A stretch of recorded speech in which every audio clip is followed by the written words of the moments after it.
Okay, 6:30.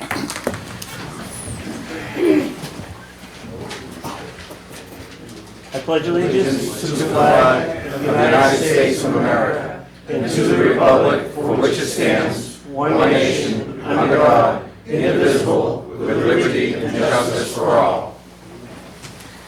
Okay.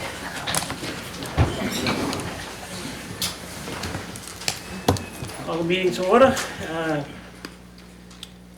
Department head updates first. We'll start with Chief Charbonneau. So, the ones that you have not met, this is David Walker, the young officer that's Dave. out of the academy. Camera's right there, Dave. Selectman Leon Rideout, Nice to meet you. Troy Murner, and Shane Beatty. Nice to meet you. So, we're young and anxious and wanting to be here, so we wanted to go do an outstanding job for us. Is he the new chief? I'm sorry? Is he the new chief? He could be. Boss? So, I'm not gonna say anything under camera. We're gearing up for the summer activities. It seems like every weekend we have something planned. Of course, the Parade Central is starting, but we're good to go and ready for it. So, streets are very busy. Every day there's being an arrest made for something being done wrong. So, other than that, work in progress and keeping up with it. so congratulations to your other police officer got married Friday. Kyla. Kyla. Thank you. I was going to say Mr. Kennison. I was first. So it was they did fly out to have some alone time to do that, but their actual wedding is in October. Oh, And it'll be here, so. well, it's just a They couldn't nice, wait. nice picture with the rings and everything. So, What's that, Chief? That's it, yes. Chief Flynn?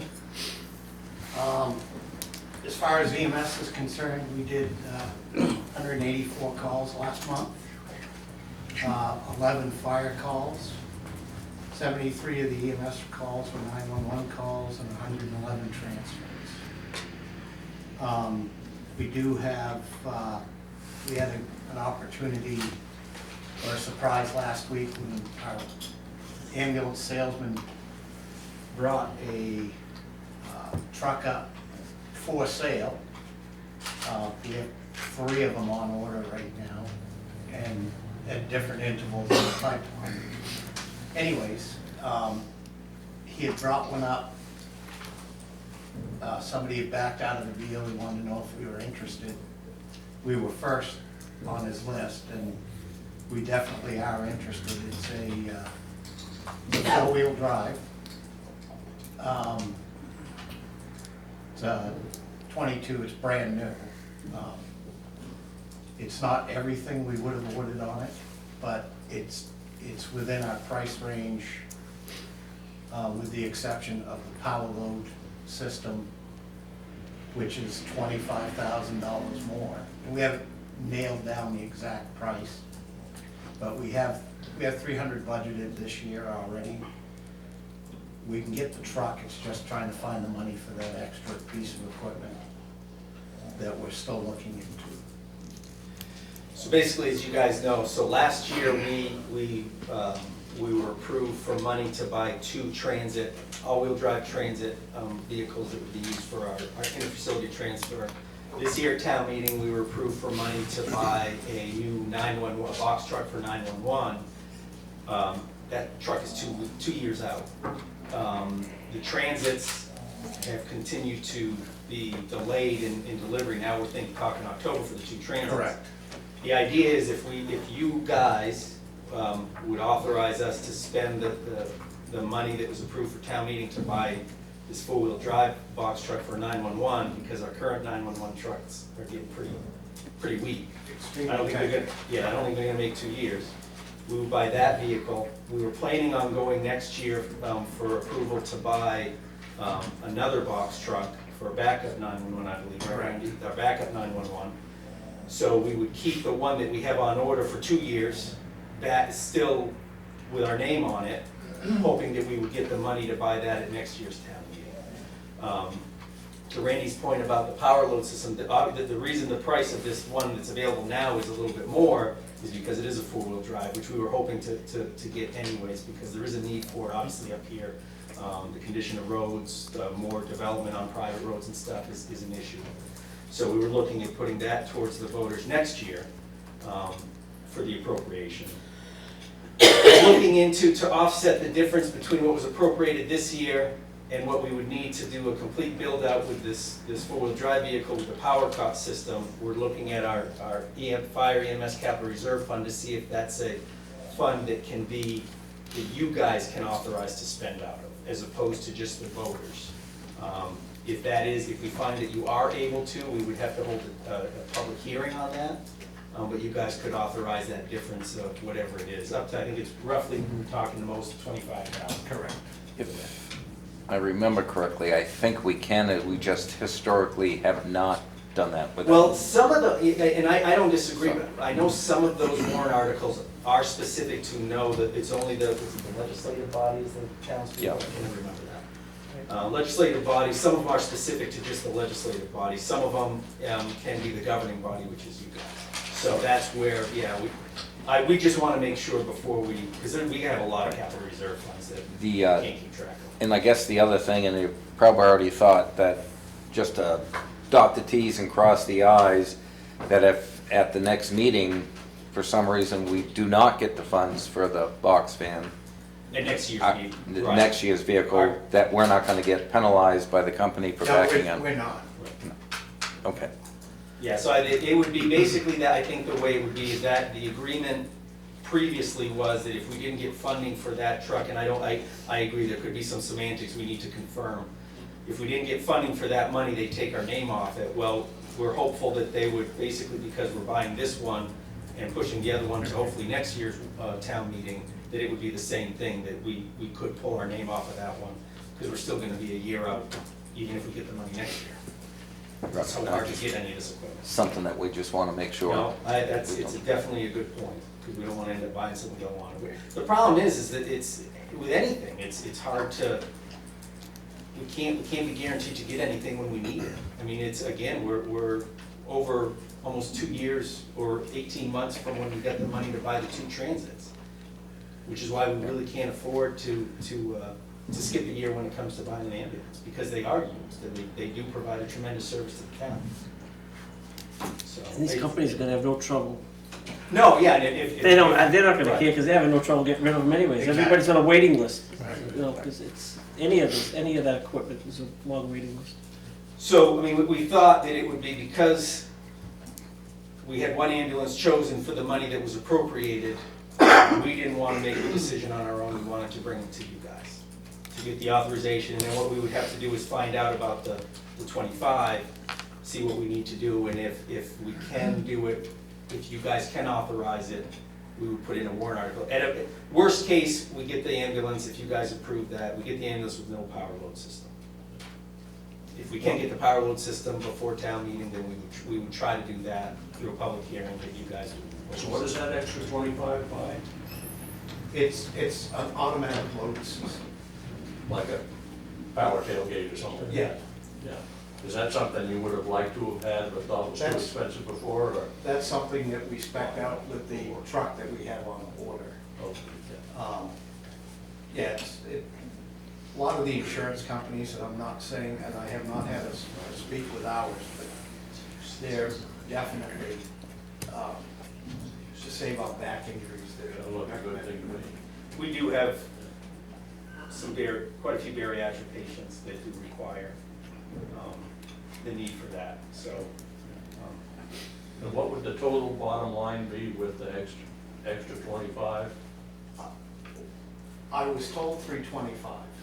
So what was approved, it's 2 years out, it's 300. Correct. And so this is replacing not that one, but one of the earlier ones, but it's gonna be 325 instead of the earlier one that was how much? That was 300. 300, okay. But that was a regular E450 cab or chassis compared to an F. It's Thank just, you. we're just moving things, Right. Shifting them. shifting them around. It's like, when you come to capital improvement plans, we're just crisscrossing stuff. And this time, it's only out of out of necessity. We really can't wait 2 years, and we're lucky that we have this opportunity. Otherwise, probably in 6 months, we'd be out a truck, and I don't, talking to Tom, the mechanic, we thought we'd be able to get by, and I'm not just saying this to create drama, but I don't think that was gonna pass inspection, the one that we had planned on keeping. So we have It to, just, motion? When do they need an answer Yeah, that's by? what- yeah. That's, Right off. I mean, We just found out about this Friday. I'm not opposed to it, but I kinda hate to make a motion in a thing without having everything.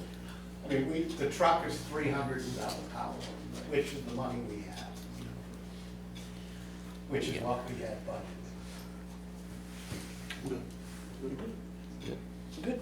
And this is the vet that's really the only provider that, in this area that we can purchase these ambulances from and get service, and that, even that's they travel from where? It's quite a ways. French Mill, Maine. Right, it's like 3 or 4 hours, isn't it? Something like that. Oh, is it 6? Oh. It's, I don't travel there. And I'm not saying there aren't other deals, but everybody's facing the But- same thing that these guys are.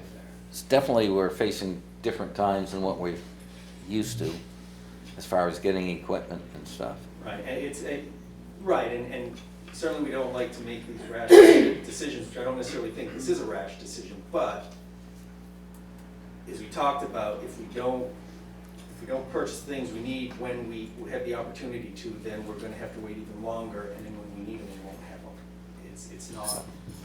It's not 100% the best way, but it's the only way we really have right now in order to keep running this town and taking care of our residents.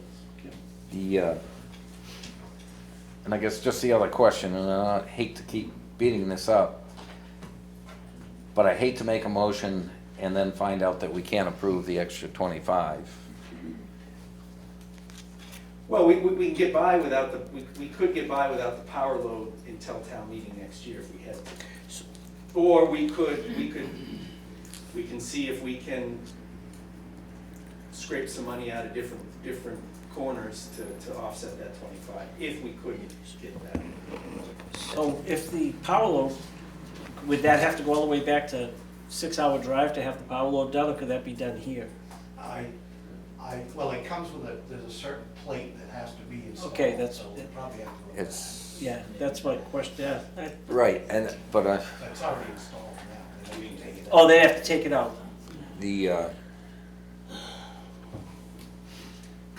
We've been, what's holding us up with the answers, we're waiting from, an answer from the trustee of trust funds, who basically has all the information on our capital reserve funds. And she's been doing more research with the Attorney General's office too, I think. Right, yeah, to see how, because when all these capital reserve funds were created, if they weren't created with the specific language, then we can only do Right. whatever the language allowed us to do. Right. So then, again, we have so many that some were, the newer ones that were created giving the authority to the governing body. Some of the earlier ones, maybe not so much.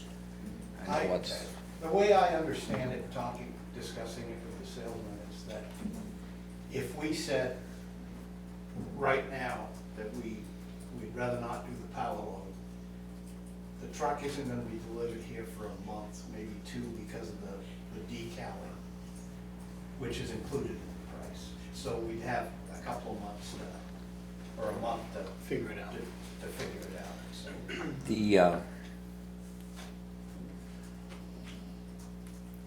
I'll make a motion to purchase the ambulance with the power, but that if we cannot take it out of the capital reserve fund, we're going to have to find it within the existing budget. Right. Okay. And I know that's probably not worded exactly correct, Second. but Any other discussion?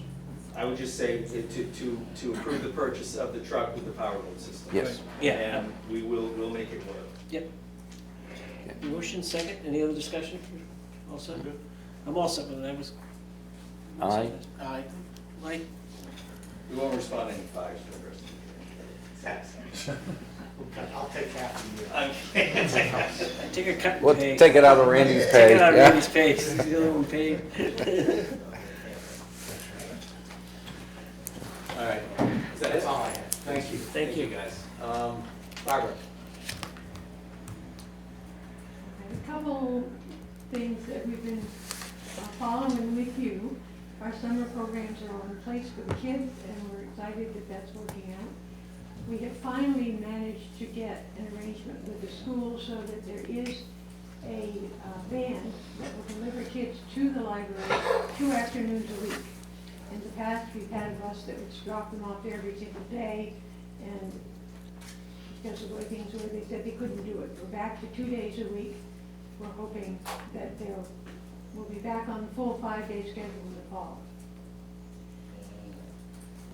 The item that I think people are concerned about at this point is the fact that the library has something like 20 policies that are set up by the trustees of the library.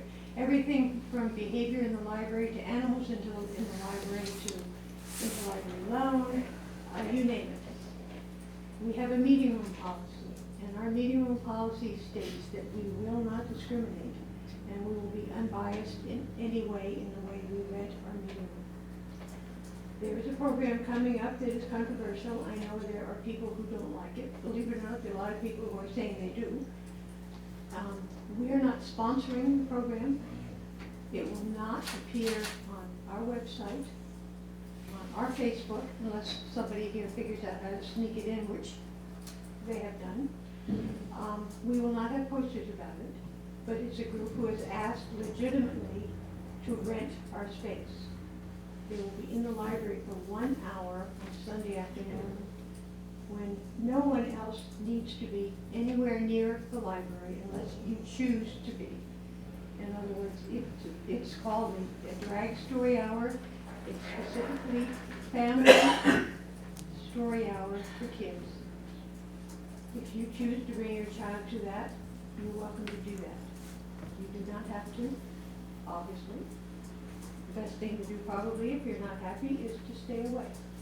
But we cannot deny a group the use of our space without telling the quilters and the fun flyers and the Alumni Association and a lot of other groups that they can't use it either. We will not be discriminating, and we will not be biased in decision.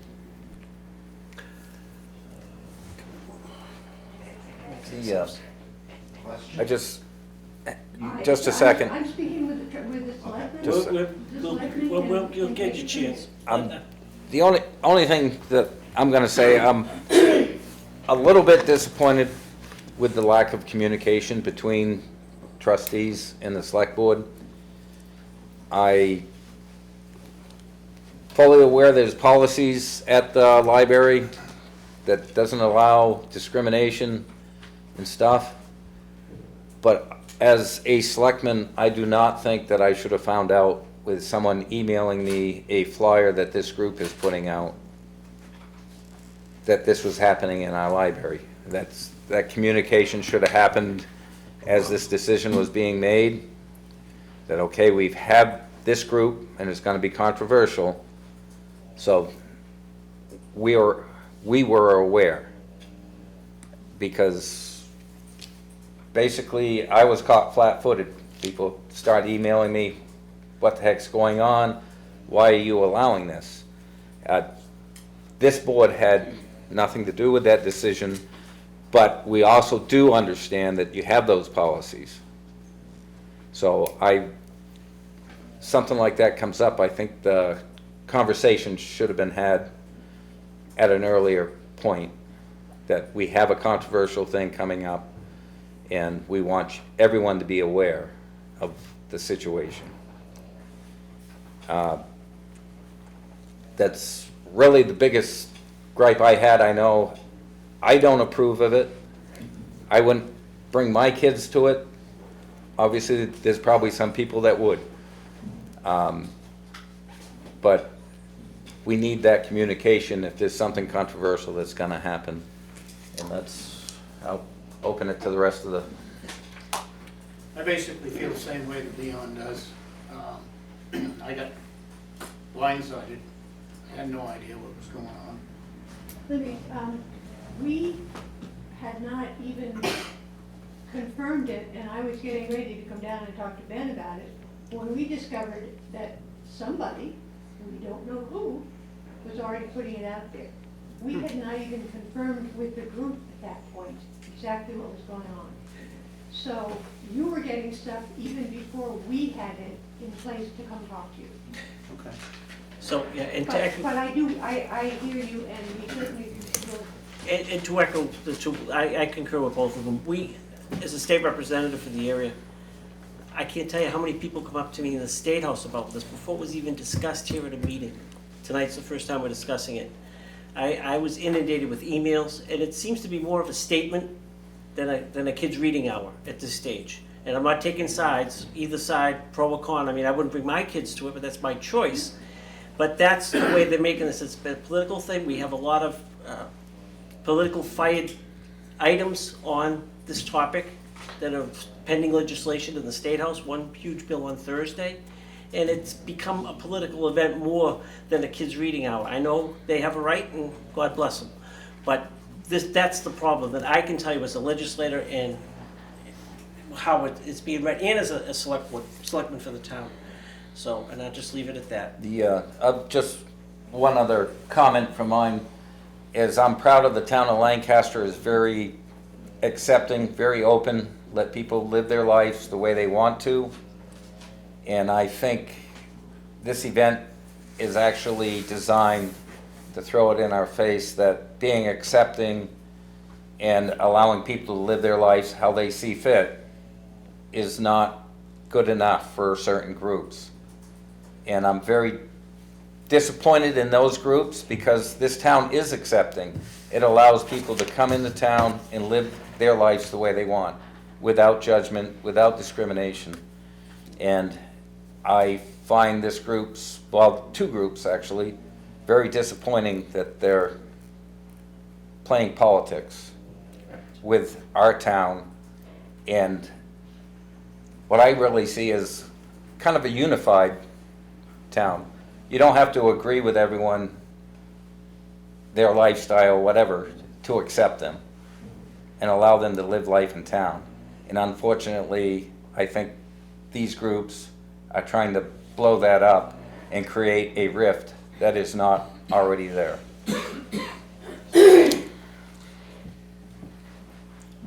You know, you never would have heard about it if it wasn't for the people who were complaining about it. I didn't know there was gonna be a. Okay, Rob, can you just wait until you're asked to speak, please? Wait till you're asked to speak. Just don't speak out, please. Thank you.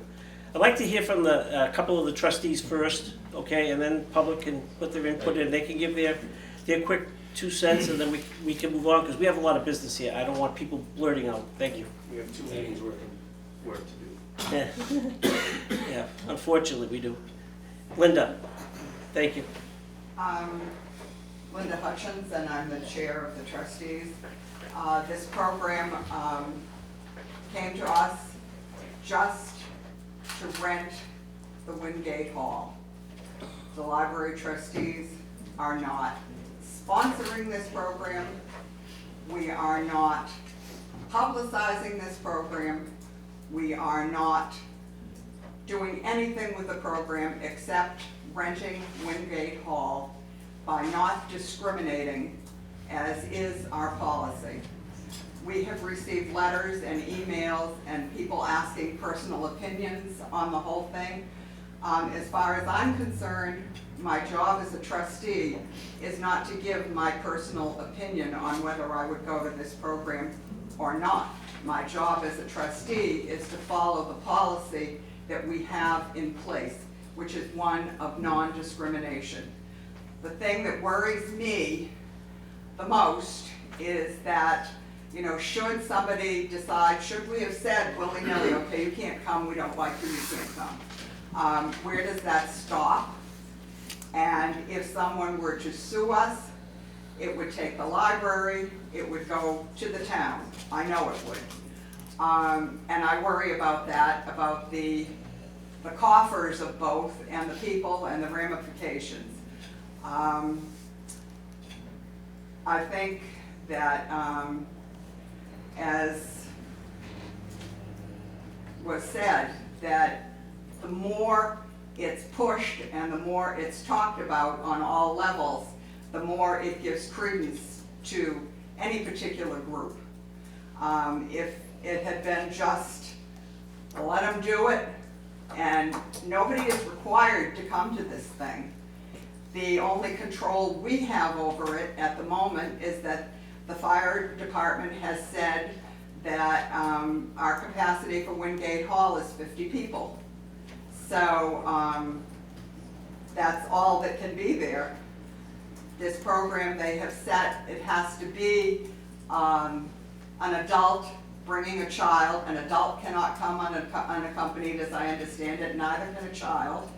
So therefore, people are choosing to come to the library. We specifically set the time for this program to be when the library is not open.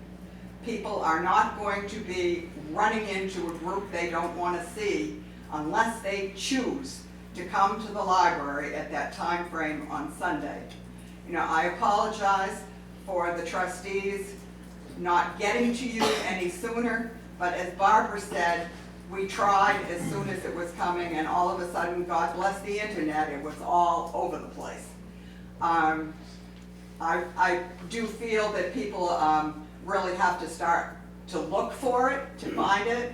I'm an admin on like 4 different sites, and it hasn't come up on any of mine by accident or otherwise. It's just not there. So I think in some respect, because you don't like it, you go looking for it to make a point. As far as as I say, as far as the trustees are concerned, we did what we have for our policy. And I will say that I have an absolutely clear conscience about renting this room based on the policy and my job as a trustee. Maybe Jay has something to So add. just to finish with you being trustee, they didn't pick the date, right? You picked the date for the rental, or did they pick the date? The organization? We talked together about it.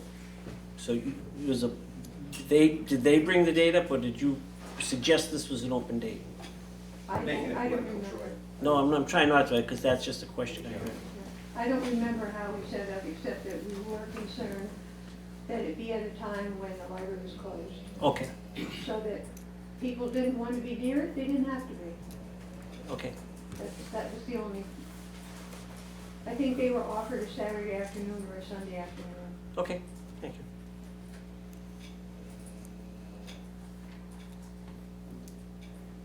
No, good? Yeah, trustees, good, okay. All right, here for the public, quick, in the back. I hope you'll forgive me for speaking from notes. You're a very scary crowd. My name's Kate Rosser, and as you can tell, I was not born and bred in Lancaster. I talk funny. However, 15 years ago, my husband Dick and I deliberately chose this community for our retirement, as many people do. We had a simple wish list. We didn't want a tourist trap like North Conway with its ye olde moosey t-shirt shoppy. We didn't want an active paper mill town with its smoke and smells, or a saddest prospect, a struggling town after the mill closed. In this community, we found everything we were looking for. A place where neighbours help neighbours, and strangers too. A kind society, a welcoming place. We celebrated, as many people do, the good people and wholesome family values. And the proudly independent, live free or die attitude. I became a hospice volunteer and later a volunteer at the hospital. And Dick played happily with his fiddle in nursing homes, farmers markets, senior lunches, and yes, at the Lancaster Library. You see, we discriminated against North Conway and all the mill towns, and Chicago too, for that matter. Discrimination is not a dirty word. Every day, I try to discriminate between healthy and unhealthy, between kind and unkind, between right and wrong, and between good and evil. We all do. The true meaning of words matters. Twisting them and changing their meaning matters. The word gay only a few decades ago meant blithe, happy, carefree. Today, it means homosexual. Sorry, but I'm not cisgendered. I'm a heterosexual woman. I prefer clear, plain English, and I think we need it in this situation. At the Library Trustees meeting last week, great emphasis was placed on the policy that no group should be discriminated against. There's a very big difference between discriminating against a person or a group and discriminating against an activity. If the quilters group renting the room at the library wanted to drink wine while they stitched, the policy would not allow that activity. I'm a heavily addicted smoker, but if I were to light up a much needed cigarette right now, I know I would be told it's against policy. Quite rightly, because it's a filthy and disgusting activity. We all know it's illegal to discriminate against a person or group on the basis of race, colour, gender, ethnicity, sexuality or religion. Lancaster would never do that. It's not only a kind and welcoming and neighbourly town, it's a tolerant town. It's not bigoted. We all know friends and respected neighbours who are disabled or homosexual or have a darker skin tone. In this community, they are not assaulted or harassed, not even the people who talk funny. I repeat, wisely discriminating against an activity is not the same as illegally discriminating against a person or a group. This aggressively activist group, who efficiently plan their campaigns to further their aims and agenda, deliberately target communities like ours to, in their own words, promote queer lifestyle and gender fluidity. They want to rent a public room in our community to propagate their view. Note that the word propagate comes from the same root as propaganda. Their event, we're told, will disallow entry for children without parents. I wonder why, if it's such fun. But also adults without children. They don't want to entertain you and me. They want the children. The trustees told the meeting that they were, quite rightly, following policy. The attendees, some of whom are here, plus many more, the attendees representing the community expressed a clear wish to have the policy changed. It's the proposed activity to which they strongly object. So let's consider the activity proposed. They call it entertainment and fun. A lot of entertainment and fun is considered totally inappropriate for children. We don't allow 4-year-olds into strip clubs or 10-year-olds to attend burlesque shows. It's simply not age appropriate. And policies disallow it, even if their parents are with them and want them to attend. Again, I think plain speech, free speech, is called for. The entertainment planned for Lancaster Library and many libraries in the district, we know they're going to Whitefield, we know they're going to Bethlehem, is not age appropriate for young children.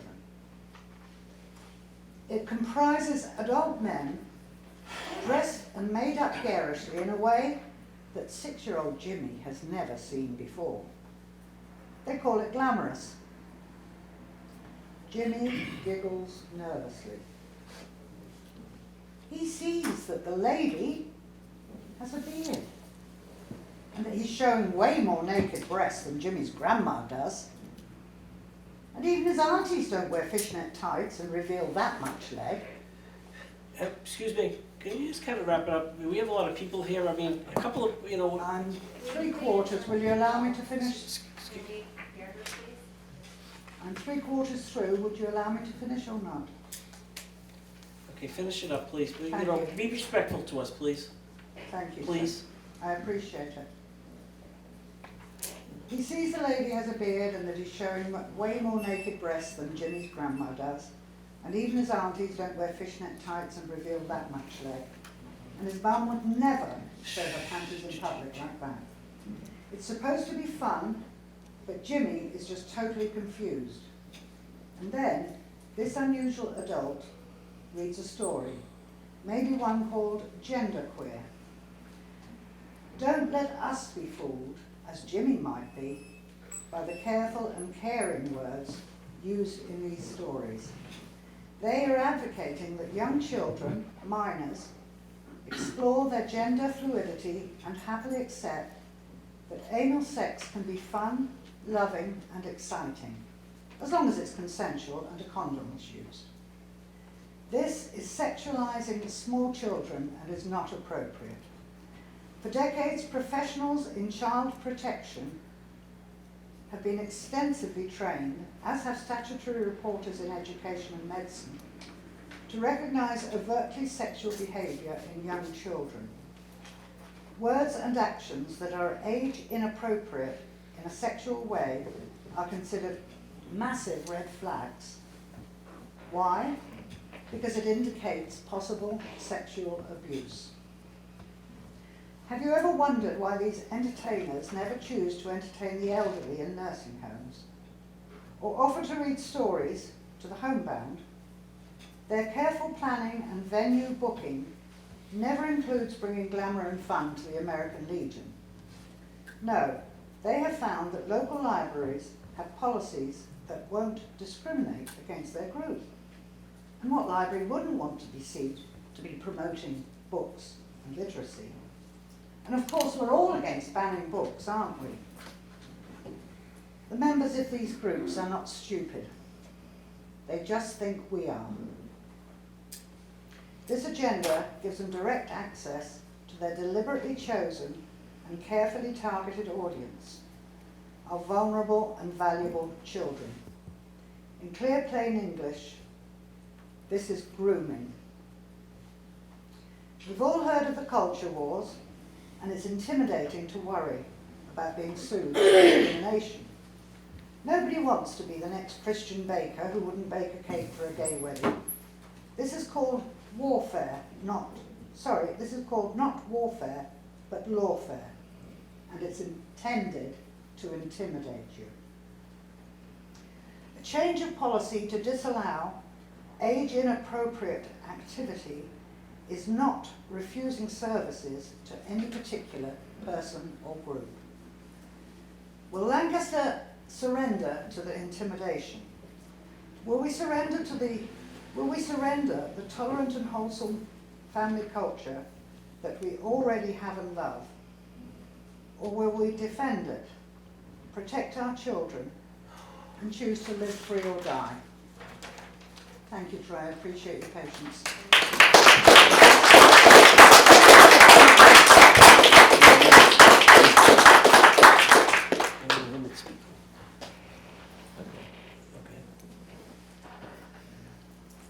All right, well, due to the constraint we have, because we have an abundance of extra things going on here tonight, I am limiting to 3 minutes here. I cannot go any longer. I raised her 11 minutes, we are done with that. And please don't repeat topics that were already said, and you may speak. Okay, name is Craig Young. I was at the library meeting, and it seemed like a lot of people weren't seeing things the same way. some people got insulted. With me, I'm a student of history. So I'm always wondering, what would Abe Lincoln have done? What would George Washington have done? Historical figures and people involved.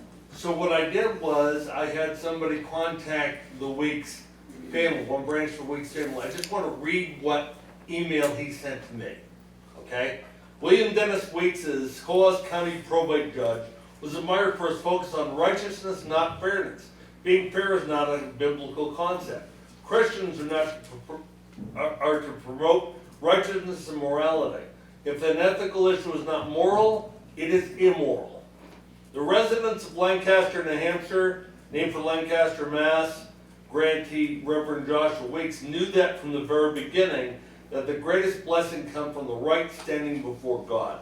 As one of Lancaster's most honorable men, and as a subscriber, 2/13/1854, of the new Constitution of First Congregational Church, W.D. Weeks was a discriminating and wise elder. To be non-discriminating, he would have considered dangerously foolish. It is crucial to be able to tell right from wrong. Neither he nor his son, John Wingate Weeks, would have taken any pride in Pride Week. The library would never have been built if they had known how you intend on permitted to be used. Let them go to the high school library to do that. Lancaster has been blessed with the gift of both the library and the hospital in honor of William Dennis Weeks. The trustees have a moral and probably a legal obligation to promote the values, principles, and intentions of the donor. Just as what happens in my house reflects poorly on me, and what happens in the library and hospital reflects on William Weeks and John Weeks in the Lancaster community. Their sentiments were unmistakably shared during the inauguration speeches for both of these places. Bylaws and rules and regulations can be modified to accompany changes in necessary details, but not in the vision of original intention. That is the purpose of having trustees who faithfully hold the vision in trust. They are never to change the character regardless of fads. You'll note that the further we move away from God, the further society disintegrates. Do not be a party of any of this, or your descendants will despise your unfaithfulness. Again, this is Mr. Weeks. I'm just a messenger. History makes it very clear, though, that millions of such compromises, America may also fall. Do you want to be partially to blame? Part of the problem or part of the solution? Take another look at the original bylaws, rules, and regulations, and how you select books for the shelves, and how you discard others, and the activities you permit and don't permit. The original ones have been grandfathered in, don't need to be changed. Be strong, become known as one of Lancaster's most honorable men and women. Don't let the threats of about 0.07% of the Coos County population dictate policy for you. Nathaniel Sinclair Weeks, Colorado, 5/12/23. Nice. I'm just reading his message.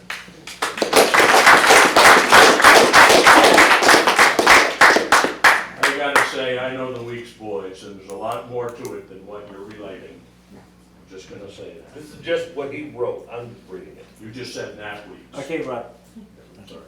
keep it to yourself to ask to speak. I've already asked you once. Okay, I'll shorten my statement just out of respect to the selectmen and the community. But the whole thing is, I'm willing to submit it if you'd like to have it. Yes. I believe that this calls for a public debate where there has been none. It is my understanding that key representatives of our town government were not even aware of this activity until very recently. I suggest that before things proceed any further, that we establish as a community whether we agree that our public resources should support sensitive programs such as this. Most of the residents I've spoken to over the past several days are very concerned about the directions of this event and the risks it imposes upon our children. What is at stake here is the moral core of our community.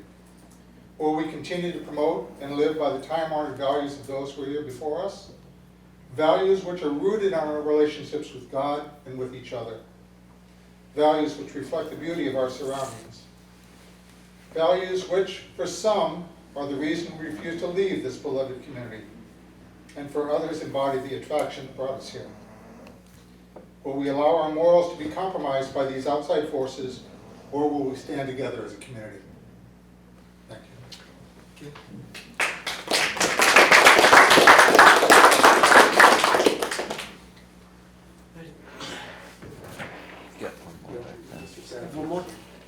One more back there? Yes, thank you.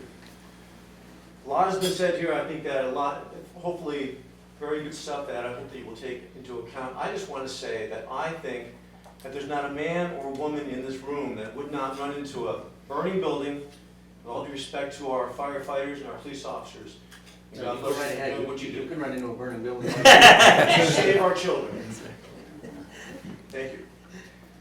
With that being said, who among us would let a child walk into a R-rated movie or a bar that serves alcohol without discrimination? What parent would allow that to happen? And if the parent is going to allow that to happen, that's where the state and the town and us, we as people, we as citizens in this town, are to step in and say, no, we have a standard, and we know that something like that is wrong. It is unhealthy, it is harmful. Not just unhealthy, it is harmful.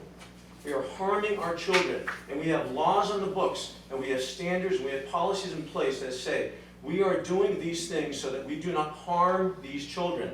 I've been a school teacher for 17 years at the White Mountain Regional High School. I've had many of your own children up there for many years, and I know what it means to protect children. We have many policies in place up at that high school. They say, we are doing these policies because we do not want harm to come to these children. They are not of an age where they can make these decisions for themselves. We expect that, we accept that, and we appreciate that. We've been doing this for decades and decades and decades. And now all of a sudden, we have a thing coming into this town that's going to allow children, young, innocent children, they're not coming by choice. They're coming by the choice of their parents. Now I'm going to suggest those parents are not making the right choice. They're making a choice that is going to be harmful for their children. And in that case, that's where the town and the town policies have got to come into play to protect those children. And that's happening in a few weeks. And I don't know that that can't be stopped. It sounds like people are saying it cannot be stopped. I think that it can be stopped. This town, the people in this town who make the decisions can say, we are not going to let this happen. We are not going to let our children be harmed by these people who are not even from this community. They do not have our children's best interests at heart. They have an agenda. And it's up to us to step up and say, not here. That's all I like to say.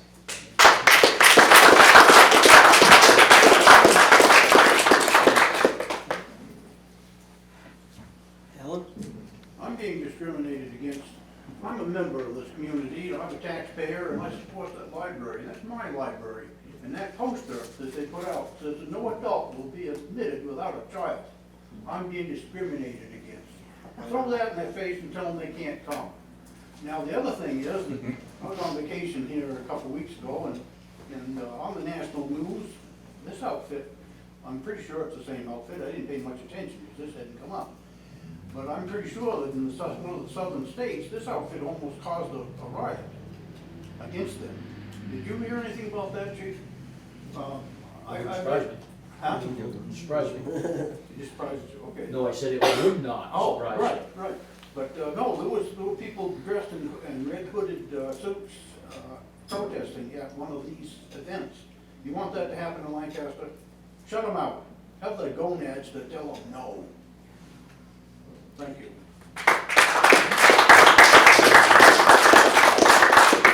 Okay, moving on. Can I say something? You may absolutely speak up, sir. I've listened to a lot of people speak. They've come into my office, they've expressed their concerns, which I appreciate, and I respect their concerns and their issues with it. However, for one thing, I want to say that the people that have insulted and name-called either the library staff or the trustees are a disgrace, and they should be ashamed of themselves, because what they are doing is what they need to do by policy. Whether you agree with it or not, that's what their policy is. And if you want the boards or the staff to make decisions beyond policy, and put the town at a liability at any time, by all means, let me know, because there's a lot of things that I have to have that happen in this town that I have to let happen, that I really don't want to, but my personal feelings don't matter, because I have to think about the whole community. To think about the whole community when it comes to this. And granted, pretty much everybody in this room doesn't like what's going on in the library, but you have a choice not to go there. And Alan, your point about I'm speaking right now, Ms. Percy, thank you very much. I know, you won't So, let me talk, I'm sure. it's not my decision. I don't run this meeting. So Alan, your argument about a riot being caused, that had nothing to do with the act that was going on. It had to do with the reaction that happened. Right. You So want my- that reaction to happen in Right. Lancaster? I don't. But that's all up to how the community reacts to this. What I've told people that have come to speak to me is, if you don't want it to be a big deal, don't make it a big deal. If you truly, and I'm not gonna necessarily disagree with anybody, but if you really don't think it's something the community needs, then it'll be shown at that 1 hour meeting. It'll come and it'll go and it'll be gone. And, well, that's what I hope that will happen. If we're gonna have a big protest, and this comes from somebody who's actually lived here their whole lives, 50 years, over 50 years. So I would appreciate some perspective when it comes to that. A lot of you people, and I appreciate you moving here, but you moved here because of the way the community was. Doesn't necessarily mean that that's the way it's always gonna be, because the way it is right now isn't the way it was when I was a kid. And again, I'm not going back to saying that whether I agree or disagree with what's going on, but don't think that just because you moved here, it's gonna stay the way it is because you moved here, okay? Because that's not fair to me, who's busted their ass in this town, to make it attractive for everybody to come, to live here, to stay here, and to thrive here. I'm not saying that this should happen or not happen, I'm just saying that the trustees made a decision based on what they felt was their policy to limit the liability to the town of Lancaster.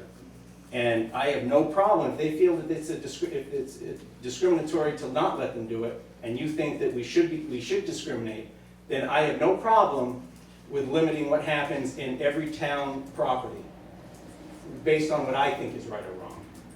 Because there's a lot of stuff that happens that I would much rather not have happen. And it would make my life easier to say, no, it's not gonna happen, and then the selectmen can deal with my decision. So, I guess what I would be asking is, if it ends up happening, if nobody can change what the trustee's decision is, I would ask you all to just not make a big deal out of it, let it go, let it pass, and focus on something that you feel is positive, instead of putting the focus on something that you feel is negative. Create a different function, something positive that you feel is appropriate for the town of Lancaster. But if you let something that you don't like consume you, then you just lost, as opposed to changing your tack and doing something that you feel would be better suited to the town of Lancaster. Here, here. I didn't expect any other clap, so don't worry about it. Yeah, we're good. I just have a couple things. Number one, it's not discrimination, it's child abuse, and you allowing, our town allowing that. Like, if something is happening behind closed doors in somebody's private home that can't be stopped and we don't know about, but I am the type of person, if I know a child is being abused or something is wrong, I'm gonna stand up for it. Whether what work and try to see, I would be even willing to say, how about the filters go to the church or someplace or somebody's home? If it was that far, like, I think there are things that can be done to stop this. And when people just use the word discriminate, abusing a child, that's not allowed. Like, that's not discrimination. Should be discriminated. Right, right. Well, They're not protected either. They're not a protected class.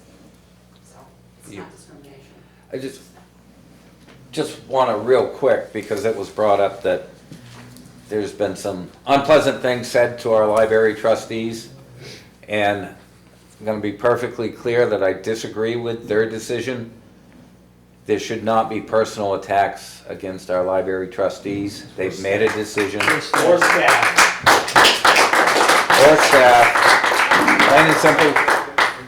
Again, one of our big issues in this country, we don't seem to be able to disagree and continue to be friends. So I'm gonna ask everyone, even though you disagree with what their decision is, please don't turn it into personal attacks against the library, the staff, or any of the town staff. We're a better town than that.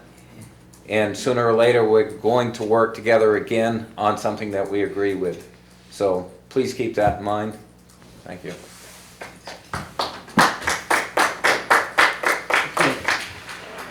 I'm gonna move on to appointments. The department heads can leave if they want. David, Officer Walker, you're not department heads, you have to stay. All right, we have minutes from the April 17th meeting and notes from the May 1st meeting. You're not going to approve the May 1st meeting because they're not minutes, but they were just in your packet for reference. So April 17th minutes. I thought that meeting was a really good meeting. Yeah, it was much better than the last one.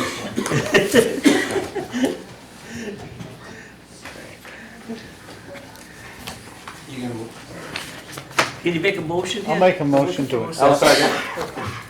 All in favor? Aye. Thank you.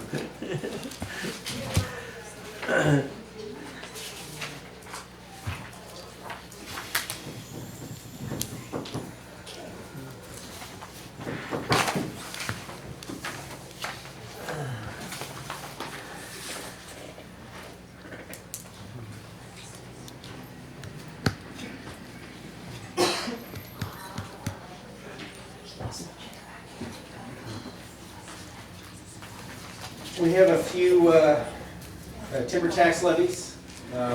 First one is for Peter Powell. Wood cut at tax map R28 lot 1A-2. Total tax yield is $10,261.90. There's two places for you guys to sign. It's clearly marked.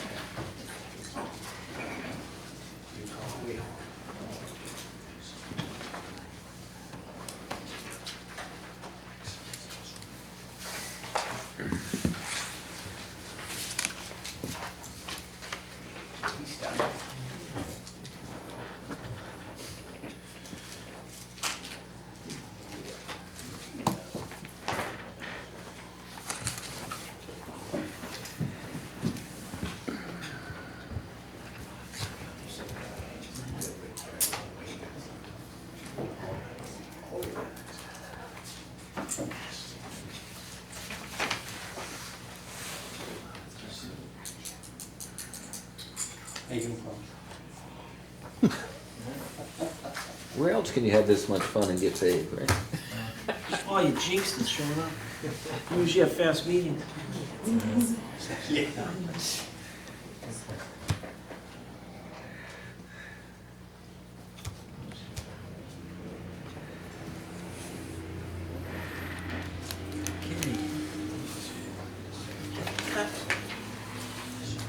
No, I'm not surprised.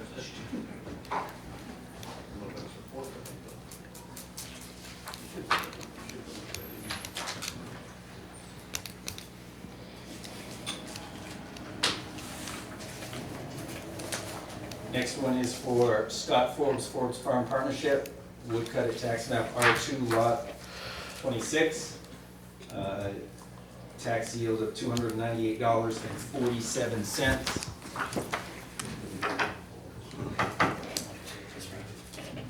Pay for the ambulance. My glasses aren't clean. We hold it up over here for you, boss. Where you for you? Sorry, buddy. Yeah, thanks. You guys are, well, great wingmen. Yeah.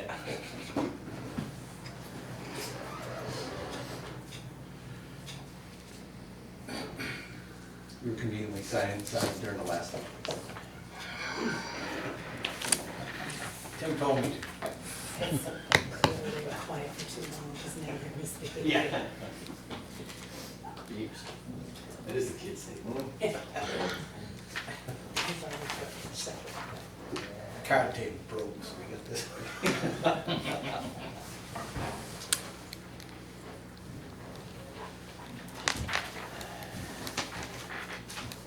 It's actually got that funny hand. the editing. How much of this is on the editing floor? So much. Hours and hours. Did he get your theme in? Are we gonna have a gag reel at the end, like each season? You missed last Don't worry, I've meeting. got plenty of material. Ben requested he requested a theme sound from Seinfeld. Meeting about nothing. Meeting about nothing. I lost my record, didn't I? We could do Cheers. Ah. Yeah. Next one, Mike and Keith Kopp, tax map R23, lot 17, tax yield of 539.17.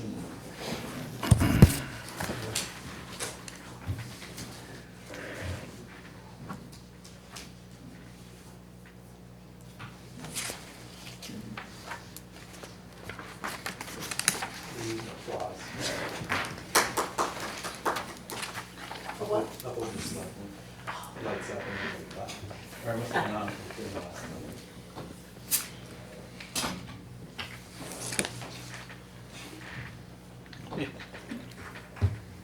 Giving me a headache.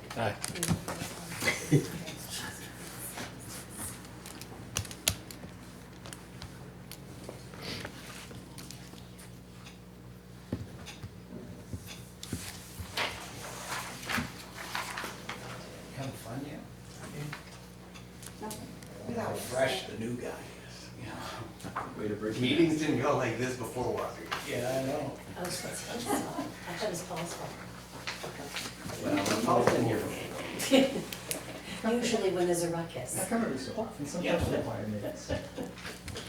He never shows up when we have short meetings, you know? I'll show me before. He would have come to the last one, but he didn't want to talk to you, and you're the only one here. And absolutely nobody blames him. Tough crowd.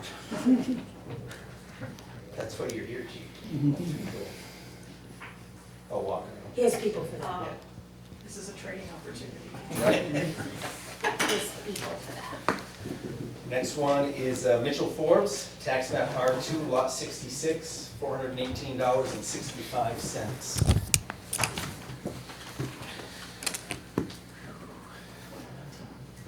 You know, Kyle never had to come. I don't mean to start any trouble. Stay on your own side.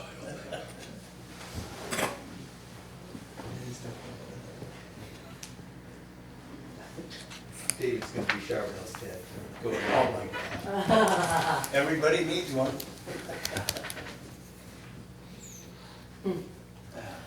So when are you finding your next one? Sorry? I said, when's he finding his next Ted? I gotta walk. Hey, what, you and us? Todd Germain might move back to town. He's retired though now. It'll give him a good retirement job. Keep Right. it track You in. fit right in. Retarded? Said other than the town manager, I said the work environment's pretty good. Ballot, this side. Yep.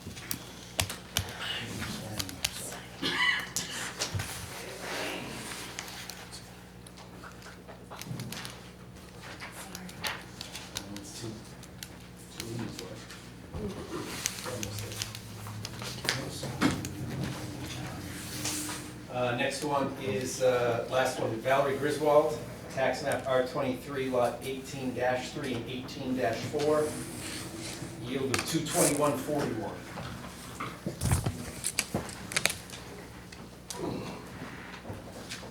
You get to do this all over again on Thursday, What's that? this discussion. Oh, Voting at no Thursday. My parents go right to me Thursday. oh. That's even deeper. It's huge. No, you didn't.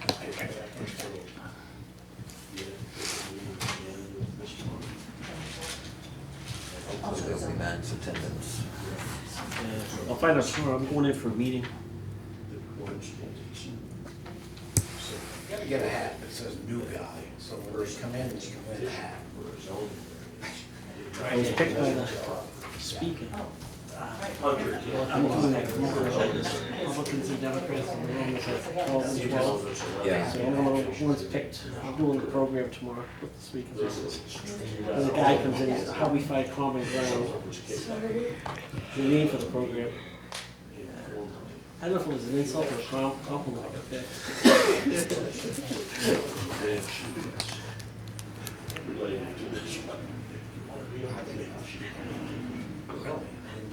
I need to talk to her anyway else.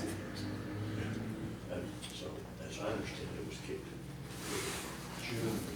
I see there's a meeting on the 3rd. We have a notice of intent to cut. Alan Savage, tax map R10, lot 64. It's planning to cut, acreage of lot is 31 acres, planning to cut 30. Could we drop and measure that? Can we take this? Can we take it Are under you opening that advisement? this summer, Alan? You can wait till winter. Wait for it to dry up. Shane? Can we take it under advisement? Yeah. Or it's not good now. Has it met all requirements? Has it met all requirements? All the offsets? Yeah, He had to recuse himself from that decision. he did. Right, Alan, you recused yourself from this decision? Yeah, of course, you guys had that meeting last time, they were them up for you. Day before, I was waiting to do this, and you held them up for 2 weeks. Well, we were concerned that it wasn't dry enough yet. Sure wasn't. You gotta be really fast, right?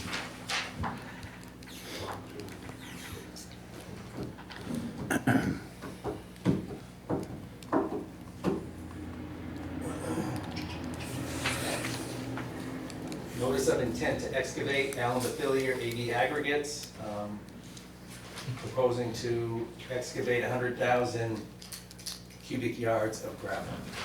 There's some on the lower right. Oh, my court case by slammed up. Oh, fresh. It's kind of some insider information Even if the lottery, which I don't trust. I trust the board. The son was gonna give him to us.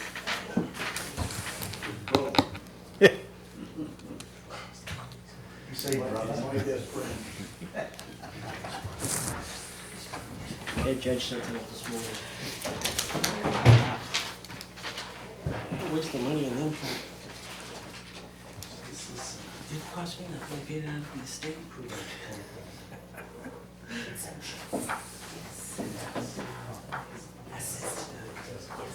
That was a brainer, really. I know, I couldn't believe it. It was in there. Last thing for your signature is a application for property tax credit exemption. It is for Gary Parks. It's for an elderly exemption, and it is recommended to be approved for a $20,000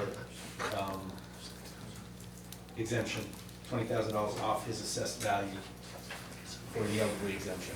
I didn't see where to sign it.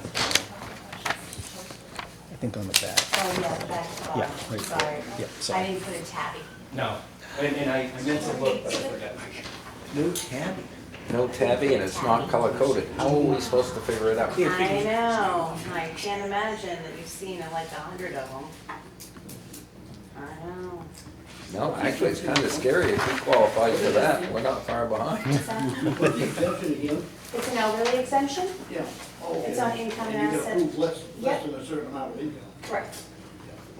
No, you don't qualify, Alan. No. No. You have to sell some things. And buy the money. Yeah. Donate the rest of your money I to can me. help you with that. Bank of oil do not qualify. You'd think there'd be some advantage to the advanced age, so. Yeah, No. we're still looking for it. There's not until he forgets to, where the town office is. Wow. All right, next item for old business, it's not on the agenda, it was mistakenly taken off. So what we were gonna discuss at the last meeting was the Mount Prospect Road issue. Mainly, the major issue was the corner, call it Davidge Corner. We had a site visit, myself, Shane, and Tim Brown.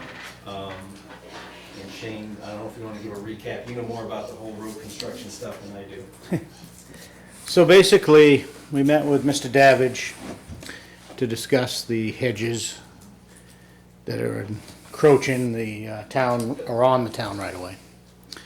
A few years ago, Mr. Davidge had an engineer draw up a proposal to relocate the road. We went over that. Tim Brown was there. We figured out where it was going to be. Tim was happy with that. I explained to Mr. Davidge that there couldn't be any town funds involved in this. If he wished to have the road moved to keep his hedges, then he was going to flip the whole bill. And we also asked him to trim the hedges, I guess it would be Prospect Road side. Back to the ditch line, the other side of the ditch line, actually. And he was agreeing to that. He did ask if Ben would look, if there was any grants available for anything like that. And as far as I know, Ben, what you said, there was nothing. No, not for that low level road. So that's basically where we are. We'll get in touch with him. Did he come back in and get his copies of stuff? Yes. Okay. So, and what did he say after that? I didn't see him. You didn't? It wasn't him. I think Oh. what it was, how we left it is you were gonna report out and talk to the Yeah. rest of the select board, and then my assumption is that the next step would be you make a decision to Allow I that. guess proceed Yeah. with the idea of shifting the road. I would guess that would be east. Onto his lawn. Onto it, yeah. Towards Just the pond. On the other side of the stone wall, just to the other side of the stone wall. So Tim thought it was actually a better corner, going to be a better corner at that time. So Creates better sight distance. better sight distance. It doesn't affect the grade as you're turning off and turning to go towards Route 3. So it would just be basically a discussion and with you guys, and then I would assume some more conversation with Mr. Davidge. And I would think if there's any formal or final decision made, we would obviously have to speak with legal counsel, because there would be some There would have to be some verbiage. shifting of ownership of rights of way or land. But then also I think that there should probably be a time limit where it has to be done within a certain amount of time, or we will follow through, which I guess would be Plan B, which is to cut the hedges. Yeah. It's definitely got to be, this is kind of ridiculous. We're still playing with these hedges, and they've been played with for, 20 years. well, I think probably longer than that. I think longer than that. We get them trimmed, and then they, I lived there. what I want to see is the plan to move the road. We need to make sure it's built to specs, Yeah. and it needs to be completed by the end of this summer. And he foots the bill. He wants to save the hedges, then he foots the bill. And I don't think we should look for a grant or anything else. Plain and simple. He was just wants- asking if there was something available. Right, but I'm saying, he wants to save those hedges. If he's willing to spend $500,000 to save his hedges, then okay. But it needs to be done by the end of this construction season. Because we've been playing with this for years, and then it's time he either rebuilds the road to specs, or he cuts the hedges. Which the plans do show that. Yeah. But I definitely, I would set the deadline, the end of this construction season. Okay. I'm only asking this because I'm sure it'll come back. Do you, and I don't mean to put you on the spot, Shane, but again, you have more experience than, and no disrespect to you guys, but definitely more experience than me. Do you think it's reasonable to expect that road to be rebuilt by the end of this No. construction season? Not this far into this season already, people are, no. And I only say, I only know that if there's a need for some legal It's gonna take a little bit of time. work as far as to, if we're gonna basically swap out our right-of-way for his land to be our right-of-way now, there's gonna be some legal stuff, and so that's the only, and I don't mind telling him that, but I just don't want to.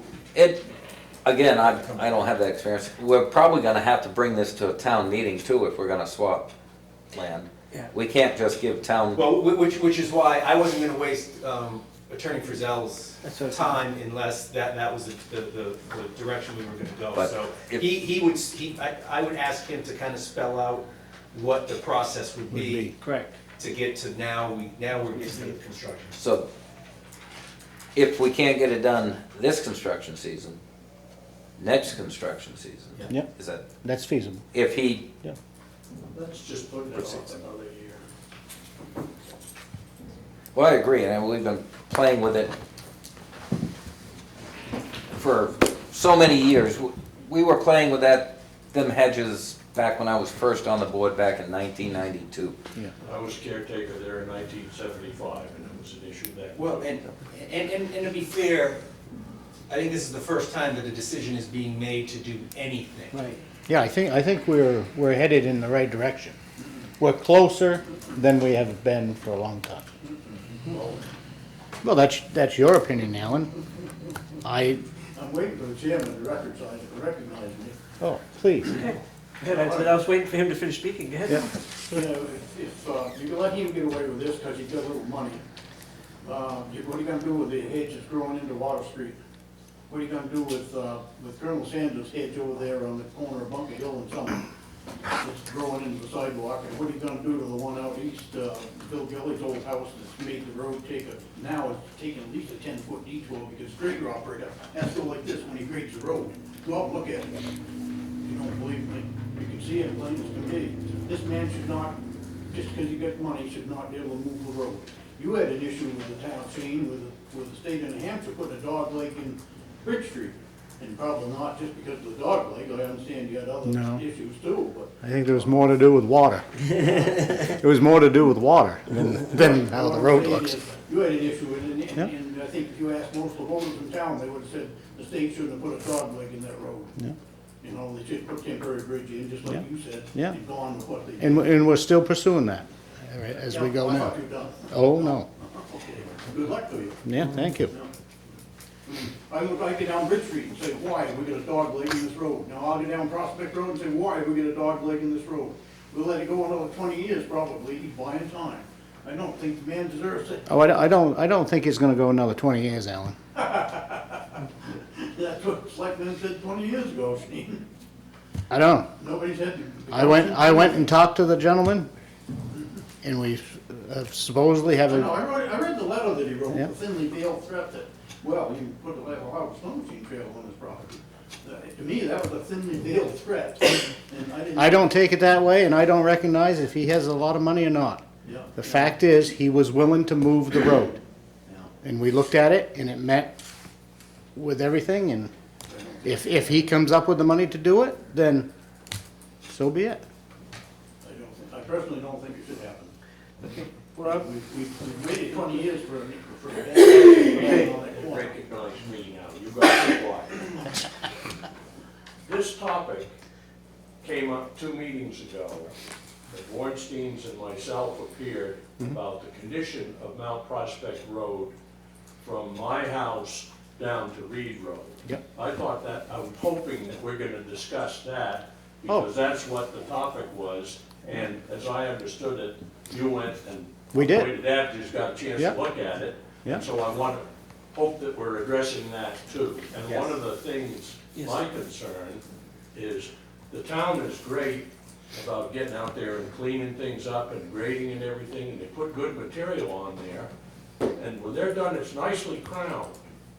But then it gets wet, and the traffic goes through, and it makes 2 ruts, 3 ruts, one in the middle, one on each side, and then there's a push-up of the material, so there's a berm between the ditch and the road, and the whole thing, I think, I'm hoping you have some insight about how it might be graded or fixed, especially since there's a proposal afoot to make a firewood plant and a sawmill up the road there. There's gonna be, we're having trouble with the traffic now, so I'll shut up. Are we talking about that now? We can. They will, they were going to, but I don't wanna squirrel. Kind of two separate subjects. Issues, yeah. Well, but my But understanding was it- that's what was gonna be talked about after we appeared at the meeting 2 weeks ago. Well, that was part of it. The site visit was two things. It was your concern and it was the damage. So that, it's on the agenda, Mount Prospect Road, not Davidge Corner, so that's, Okay. so we will get there. Oh, okay. Please let them finish this one, Oh, sure. for my Absolutely. sake. I don't know what I'm doing tomorrow. So, Okay. what do you wanna do? I'll make a motion to go so far as to get town council involved in what the legalities of it is. But I'd also like to set the deadline as no later than next year's construction season. End of next year's construction? Because I'm pretty sure we're gonna have to bring it to town meeting. Even though it's not gonna be a large piece of property, but it's town property. So I just want to make sure I understand. So I will just ask Attorney Frizzell what the process would be, not get him started on it, but just say, okay, this is what the proposal is. What is the process to get to that point? You know, is it, almost like a lot line adjustment type of thing? And then does it have to go to town meeting? No, that's all. He's not Correct. doing any of the work, he's just giving me the process. Correct. Correct. Okay. Is anything else on the chain, or? No. You second this motion? I'll second that motion. Okay, that's it, no discussion, all in favor? Aye. Aye. Have we just set a precedent? Can I now ask the town not to mow the brush next to my house on Mount Prospect Road because you didn't mow his hedge, which hangs over the road? I mean, you come through and you brush hog my ditches, and then you do a vertical thing and you knock out my privacy screen, which is just as important to me as damage. Have we set a precedent? I'm not trying to be difficult, I'm thinking gooses and ganders, what's up here? We haven't yet. We are exploring the opportunity to do so, but we haven't I yet. can request that you don't trim the brush next to my house now, because. No, damage we is haven't damage. approved this whole scenario yet, so. But I mean, everyone else on that whole road gets their brush trimmed vertically, except for him. So, can I now refuse to have my vertical brush trimmed? Because it interferes with my privacy. Now you can see down into my yard, and headlights shine into my house, so I don't like it. I'm going home and I'm gonna plant a series of You- ditches that far from the hot top on Stebbins Hill. You raise an interesting point, but I don't think we've crossed that line yet. I mean, I'm not trying to be Nothing. an No. ass here, but I'm trying to. Nothing's been handed talk down about yet, okay, let's precedent. move on, nothing's been handed I down. mean, I'm already an ass. We don't get We can make them class 6 roads. Yeah, We can make them class 6 roads and then we don't have to do anything. we don't have to deal with them at all, make it a class 6 road. Too many houses. No, it doesn't matter how many houses. I'm putting bars and gates up then. Okay, next, sir. Well, no, the rest of Mount Prospect Road. Okay. So the rest of Mount Prospect Road, Rob's house, driveways, how's that? Well, and next, well, that's Teresa Berry's house. Yeah. And then the stretch from my house to the Bornsteins and all where it's a mud pit. So, talking with Tim Brown, he will look at that a little more closely as far as the mud in the middle of the road. We may have to put some stone in it or something, to stiffen that up. As far as the driveway entrance, I think you're gonna have to meet us a little bit, Rob. You may have to add a little bit of gravel in your dooryard. Oh, mine's To- good. to This is make it- Teresa Berry, this isn't me. Oh, okay. I thought you had an issue with your driveway as well. My And, neighbor, she calls me up about Okay. it all the time. because I looked at your driveway there and you could use a little more gravel. Well, I could. Yeah. I got a lower driveway that's got plenty of gravel. Okay, all right. Alan put gravel in it. And then we moved along and looked at the other driveways, and Tim is going to, when he has it graded, he's going to shape that a little different, but there's a possibility that the landowner may have to put in a little gravel for their entrance. The real problem is Teresa getting down to her barn. Okay. It's steep and now the road is now about this much higher than it was That's why 15 years you ago. may need to add some gravel. And she used to have to go down and talk to Mr. Sampson, and he would come out with the road crew, and then they would undo what they'd done, and then she could get out. Yeah, But she's got horse trailers, and in the snow, even though she's got a big four-wheel drive rig, yeah. there are times when, because of what the town has done, with good intent, she can't get out of her drive. Yeah. And- Well, as you know, as time goes on, gravel gets displaced Right. and all that. And like I said, a little bit of gravel on that entrance for them, on the landowner, would make that a lot easier for them. And how about all the mud pit stuff, the extent from Wesson Road down to Reed Road, and the stretch from Wesson Road to Judge Bornstein's house? That's what- And then the stretch from my house down to the new doctor's house? That's what Tim was gonna look at, pay a little more close attention to it, and maybe add some stone And to be fair. to the they- base of the road. They put a real nice culvert in there by Teresa's house to alleviate some Yep. of the problems. It's a spring that just comes up through the ledge Right. here, and they've done a nice job there. Yeah, I'm not complaining about what No. they've done, I'm just saying that if there's gonna be increased truck traffic in the future, heavy truck traffic, it's gonna be more of a problem. And so, a little bit of help from the landowners in the town grading it a little different, I think will resolve the problem. Okay. We done with Did- Mount Prospect Road? I think so. Does that answer your question, Rob, seriously? I was Well, cracking a joke. the issue, I thought what Shane said 2 meetings ago Yeah, was absolutely something can be done. You have to Something dig can be up the done. road bed, Yeah, replace the and road that's- bed and fix it. and that's- But this isn't a driveway issue, this No. is the part, the and that's what swamp I down told by the you, pipeline. that's what I told you, Rob, Right. was he was going to pay more attention to that Right. and figure out where those spots are, Yeah. and if he has to, he'll add stone to the roadbed to stiffen that up, so it will go away. What he was gonna do is pay more attention to it to see if it's more of, if it's beyond just the early spring issue, and it's more of a long-term, year-round issue, because if it's just a normal spring issue, then you live on a dirt road, that's what happens.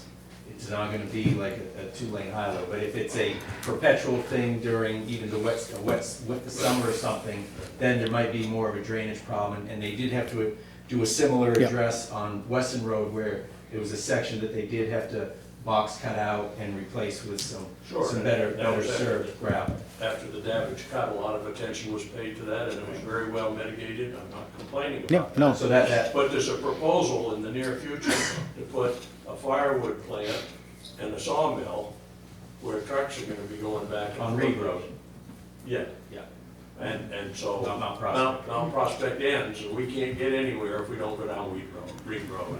Reed Road's all right, though. Huh? I don't think Reed Road is a problem. Well, actually, that's what,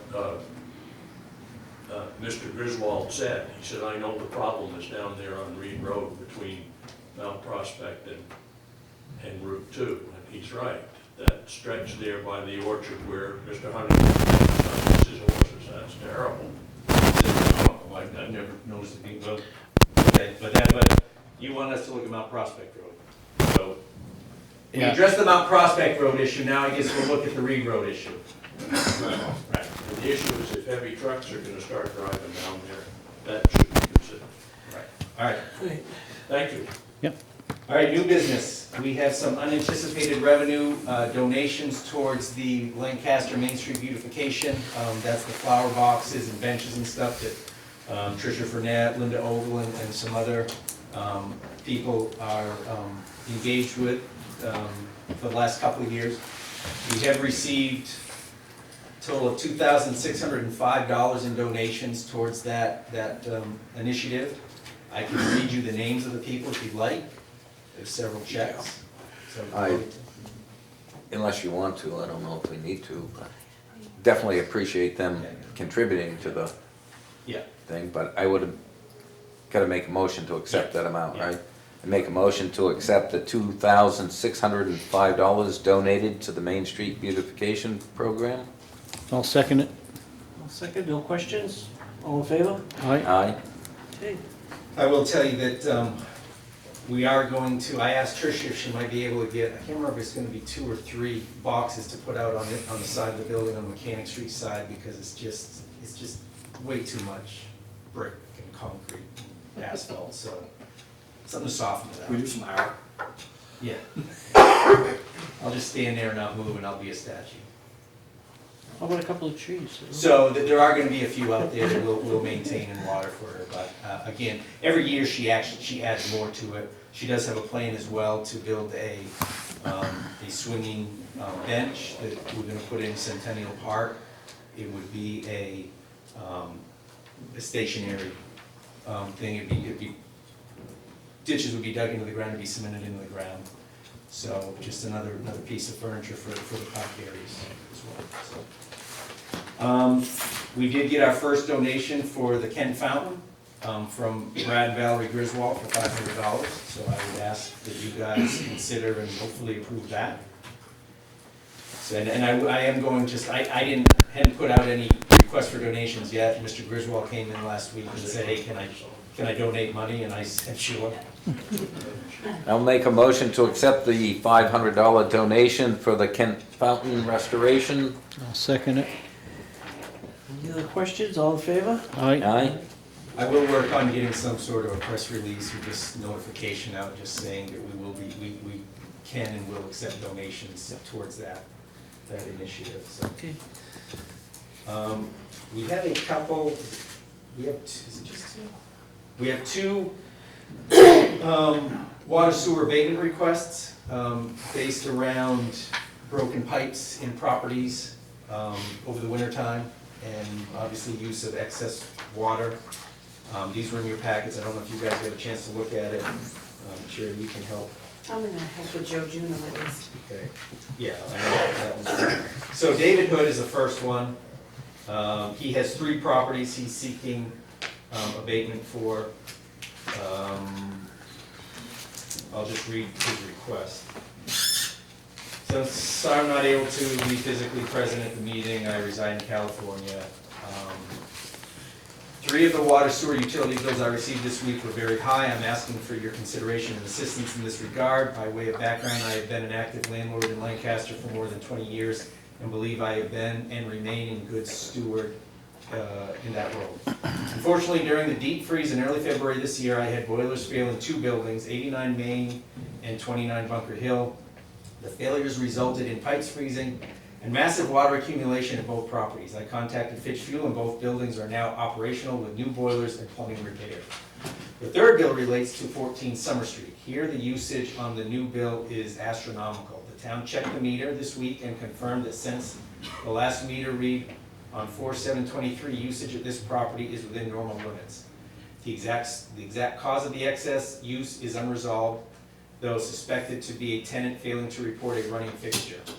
I've had this building for more than 20 years and never encountered such an event. More frequent readings or the installation of an alarm-based metering system would be the only way to know of this problem sooner without a tenant appropriately raising the meter.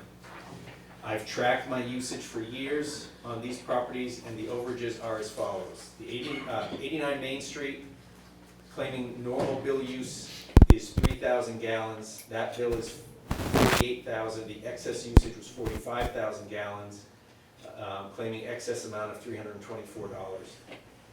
29 Bunker Hill Street, normal use, bill use 9,333 gallons. The current bill is 65,000, excess is 55,667, excess amount $400. 14 Summer Street, normal bill is 75,000. The bill they just got 418,000, excess 343,000, excess amount $2,469. I'm requesting that you direct these bills to be reduced by the listed excess amounts. I will say, and I know Leon, you know for sure because you've been here longer, and they'll probably look to you for an opinion. So usually what happens, and you'll have to correct me, I always get it mixed up. in cases like this, if you abate anything, you abate the sewer, especially if it's a broken pipe, because the theory is that the water, we had to pay to treat the water that went through your pipes. Unfortunate that it broke, but we didn't, at least we didn't have to treat the water at the sewer system, so that would be where it would be considered fair to abate. And that has been the practice, is we abate the sewer. However, on the 14 Summer Street thing, if the tenant allowed a leaky toilet to continuously run into the sewer, we paid to treat that water too. Right, yeah, that, exactly. I'm not arguing. And so, he hasn't requested a sewer abatement, he's requested a water abatement. I think he's requesting just an abatement on, he's going by the excess amount of money, which is inclusive of water and sewer. Water and sewer. Yeah, so that's what it, because his rate is $7.20, which it would be the combined water and sewer rate Okay. combined, because they're So- like 3 something. With that being said, I would make a motion to abate the sewer portion for 89 Main Street and 29 Bunker Hill Street. All And of leave, it? and leave. No, abate the sewer portion. Sewer. Abate the sewer down to the normal For the excess. usage. Right. Right. And leave, Summer Street alone. Well, that's gonna be a separate motion. but- Oh, okay, okay. All right, I'll second it. Yeah, I'll second. Any other questions? Because I have a comment on the other one. All right, all in favor on that? 26 Bunker. Aye. Aye. I would furthermore make a motion to deny any abatement on 14 Summer Street.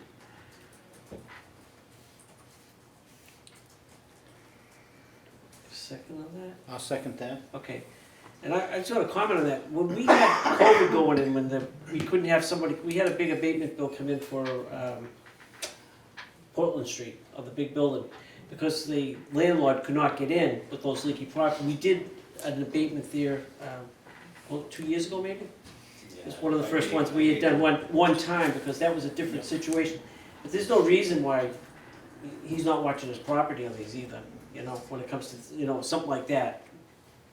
I mean, that's my opinion, I'll leave it at that. So I'm in concurrence with the other selectmen on that. So you made the motion, did you second? I second it. Okay. Okay, any other comments, questions?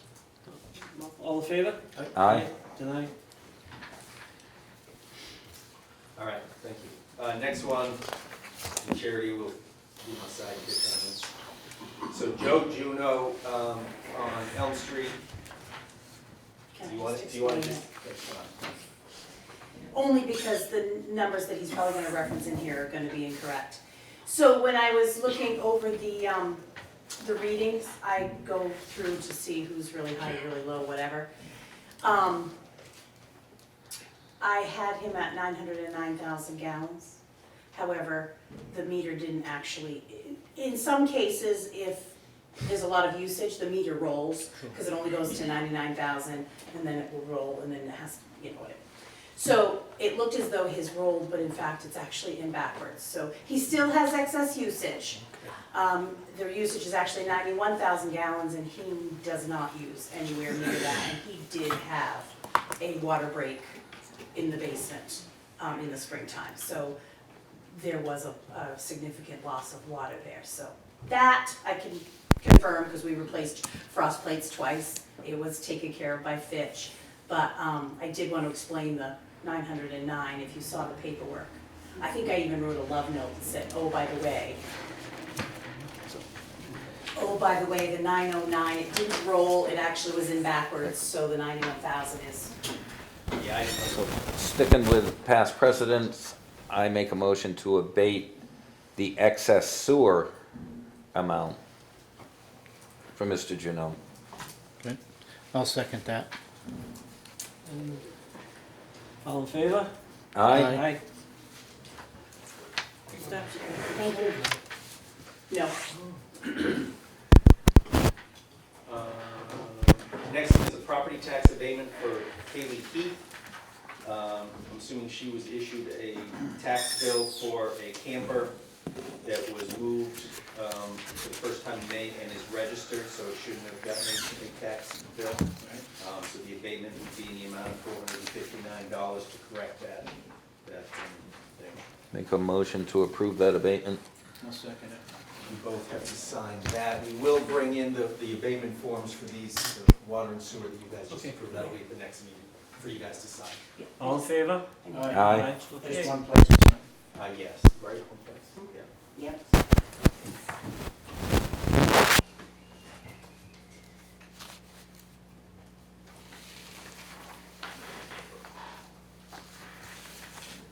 Okay. Way to knock it out.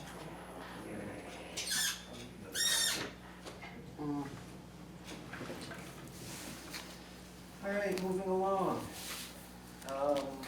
Planning board appointment for Morgan Hill. In your packet, Robin Irving, the land use coordinator, writes, the planning board voted at their May 10th meeting to recommend the appointment of Morgan Hill as an alternate member, having a term to expire in 2025. Her letter of interest is in your packet as well. The appointment fills one of the two existing alternate member vacancies.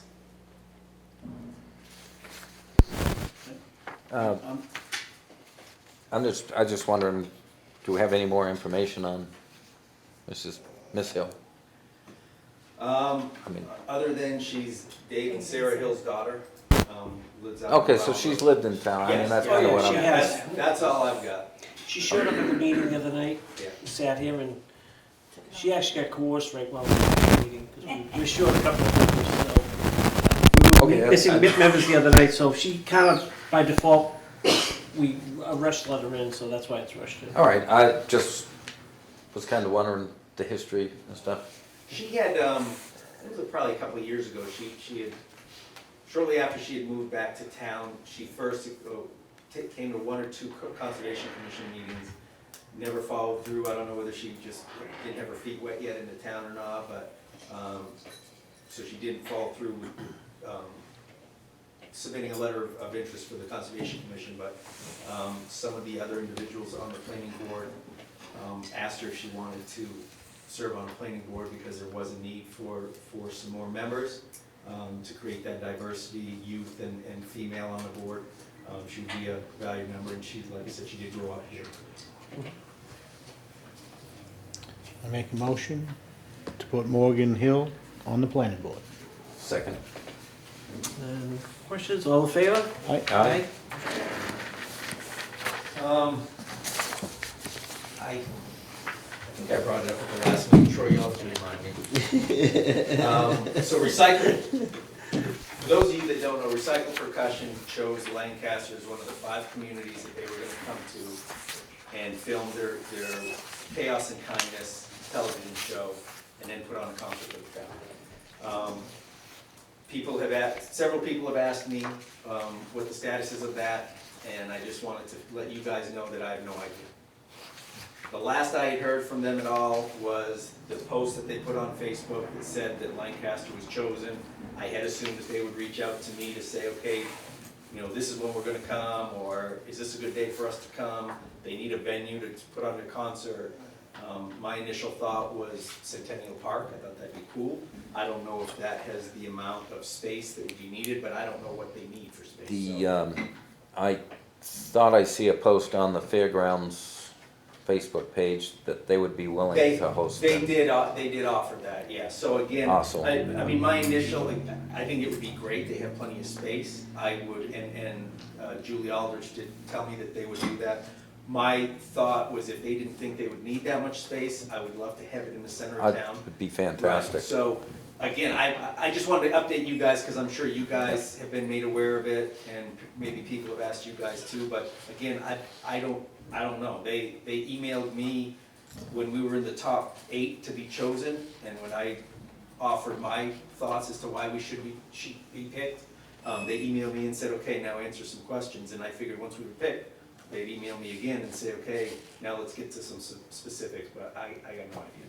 So, as soon as I know, I'll let you know, but it was supposed to happen in May, and we're halfway through. Unless they just show up in the middle of the night and surprise us. and David Walker will have to welcome them out overnight. Thank you. Traffic control. So, there was that. Another thing that we were gonna bring up last meeting, we had some discussion in the town office staff about a change in hours for the town office. Some other towns do it, communities do it, where they close one afternoon a week to basically to visitors coming in, so the employees have an opportunity to do stuff, whether it be shredding old paperwork that we have mountains of, we haven't gotten rid of yet, or catching up on, meeting minutes, or phone calls, or grant work, or policy updates, which we are in dire need of, or even job descriptions. So, Digital filing. yeah, that too, scanning stuff. So there's a mountain of, we could be closed for 4 days a week to catch up with that stuff. But you guys were not, so we're not even asked. We were thinking Thursday afternoon, Charity, I think. So close and locking the doors at noon, Thursday. It would not be it's Thursday, the doors are locked, I can go home. It wouldn't be that, I guarantee you. I can promise you that. No, it People just would means be- I can stay home on people- Saturday and Sunday. Yeah. And, People would be there to work. There would be maybe those exceptions where maybe Thursday was the only day somebody could come in and see somebody in the town office. We would certainly allow that by appointment, we're not gonna kick people out, but other than that, it would just be shut down so we could do our work uninterrupted. I think it's a great idea. I know Groveton's done it for Northumberland's done it many years now, and it's been successful. And, if Charity's sending me minutes on a Sunday morning at 10 a.m., it's like. I'm working, you're working, buddy. So I think it's a great idea. I don't know how you guys feel. I think it's a great idea because I think it takes a little, the staff, they do put some long time hours in on things. No, we do, I think we try to pride ourselves on being available to the public when we are open, when the doors are unlocked. And I know, I get inundated with people just popping in and a lot of and I appreciate that the girls in the office, they tell me I should have office hours, but I don't feel that that's appropriate. I feel if I'm there, I'm available because the time that person pops in might be the only time they can come, so I'm not gonna turn them away. But if we're closed, then they can't come and they know that, and we know we can kind of buckle down and get some work done. So I think that probably we would start like the week of Memorial Day. You're missing this Thursday. You start. I just like to start like at a benchmark. It's just, I don't know how I- the mind works. I'm generally opposed to closing town offices to public And that's- things, but I also do understand, because I might come in and bug different people at different points. Make sure they're not taking naps and stuff. But I would ask you to give them bigger notice than Memorial Day. Yep. So people have time to get that out there, get it out on the website, so it's not a surprise that people are coming in. Yeah, somebody's taking an afternoon off to come up to do business. So we do like a four-week lead or something like that? I would So think- 4 weeks, let's just say 4 weeks from next Monday. Because I'm not gonna guarantee I'm gonna get anything on the website this week. Because I don't have Thursday off, so I can't. Like I said, I'm generally opposed to it, but I'm willing to give it a try, and there is things like that gets pushed back because there isn't time. I don't know, what's Shane's thought? No, I think it's great. We get caught up on stuff. I will be taking the department head's keys to the town office away from them. No. Oh, no, that's payday, so I can't. So we'll do, what's 4 weeks from next? I don't know, I was looking for a phone with a calendar. Where am I looking? Just click on that. Is alcohol gonna be prohibited? Ah, look at that. Is alcohol gonna be prohibited? Do you know that? No. It's not gonna be? I think 19th. 15th. It would be the week of the 19th, so you'd probably be starting on the 22nd of Okay. June. Yep. Sounds good. If you guys hear a lot of complaints, let us know. I think it's worth, I think it's, The highway department, just so you guys know, the highway department is gonna go back to doing the four tens, after, between Memorial Day and Labor Day. That was very, very beneficial for them, so we're gonna do that. I think it's a great idea. We'll see how it works. Good shot. Labor Day, is that what you said? It's worked in other towns, because once they get used, it's just people getting used to it, like, so you don't want someone taking a Thursday afternoon showing up here and they can't. Well, not that I want to announce this, but it's like Columbus Day, we're open Columbus Day, but everybody's closed and nobody comes to the town office. Right. And you can leave that on the editing floor. Come on, bud. Next Columbus Day, there's gonna be a line going. See what happens with honesty gets you. We have a couple, so for your information, we have a thank you card from St. Paul's Weekend Backpack Program. Just says, dear friends in Lancaster, the St. Paul's Weekend Backpack Program greatly appreciates your contribution to our program. All money we receive goes towards weekend meals for food insecure children, including as many as 51 from your school, 43 currently, at the time of this writing, which is May. Many thanks for your continued support. Sincerely, and I'm sorry, I can't read his signature, so. The whole program. In your packets as well, there were letters concerning the issue we spoke about at the beginning, the program at the library. One is from, and I can't read his last name, Vincent is his first name. Armstrong, thank you. Does it? Oh, yeah, it does, thank you. And then Jeff Feller wrote a letter as well, and those were in your packets. And then just land use permits, we have a permit for owner Zach Colby, applicant Alan Brasser. Mr. Brasser is relocating his Northern Woods garden center that he did have next to the post office. He's going down by the Verizon store where Smoke and Teas used to be, set up his greenhouse and garden stand. There's conditions on that.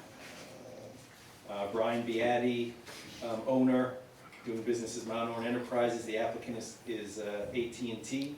Installation of a backup generator for their, must be for AT&T's box that controls their cellular equipment up on Mount Horn. Owner applicant Alexander Kopp, 553 North Road, construct a stick-built addition to his existing single-family home. Meets all the setbacks. Yes. Melissa Hicks, applicant, owner is Page Hill Mobile Home Park, 71 3rd Street, to install a manufactured home, 2023 Redmond Northwood model L27615 on a concrete slab. Applicant is Tyler and Patrick King, owner is Page Hill Mobile Home Park, 68 3rd Street, to construct a concrete pad and place a mobile home on that pad. And then two signed permits, one for Jamie Sampson, doing business as Bouquet Boutique. That's a new flower shop on Main Street by the barber. It's a 16 square foot sign hanging off of the building over the sidewalk. Meets all of the setbacks, and it's for a business again called Bouquet Boutique. And the next one is for Alan Brasser, doing business at Northern Woods Garden Center, to put a sign up at the location where he's at, 32 square feet for Northern Woods Garden Center.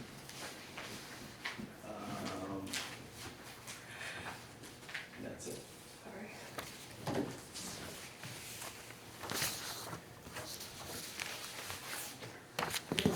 Anything else? Anything else? I'm good.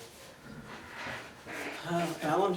As you know, I follow the equipment purchases very close down. And I saw a month ago that you told Tim Brown to go ahead and order that new backhoe. Well, I never saw bids opened on that backhoe. Leon assures me that it was competitively bid. I don't think it was it? You didn't open competitive bids at any meeting I've been to, and I've been to all of them, with the exception of the last two.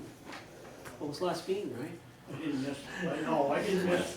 Kidding. 2 meetings ago. That bid would have been open, and that was not, my knowledge was like, you were gonna tell me that it was, that you opened competitive bids? And who was the second bidder and who was the third bidder? What was the price? I'd like to know. Well, Tim Brown informed the select board at the meeting.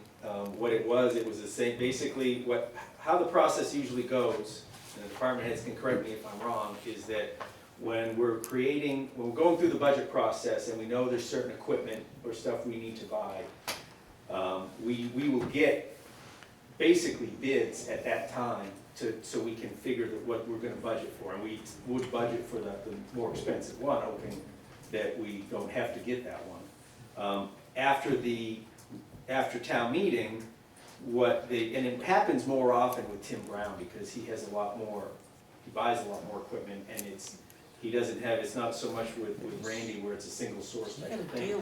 He'll call those vendors again and get updated pricing, and if there has been any change, he'll inform them, but there typically isn't. They usually will hold those prices throughout the process from when they gave them for the budget process to when we decide on a price. So at that meeting, Tim had informed the select board that, and I think it was John Deere, Case, and I can't remember the other one, or the other one I don't think wasn't gonna have one available in any reasonable amount of time. And how he explained it as far as the John Deere, the pricing was a little bit more, but it came with a better warranty and it had a service plan that more than offset the increased cost of the purchase price of the John Deere. And that's what he basically explained to the select. And it's actually what it has been explained through every other public meeting, whether it be the select board meeting as we're preparing the budget, or the budget committee meetings when the budget committee is preparing the budget. Well, let me tell you what's been done in the last 12 years, and that is that the bids are open here, the competitive bids are open here, and in front of the public, and it's read what the differences are, and it's voted by the selectmen whether to accept or not to accept.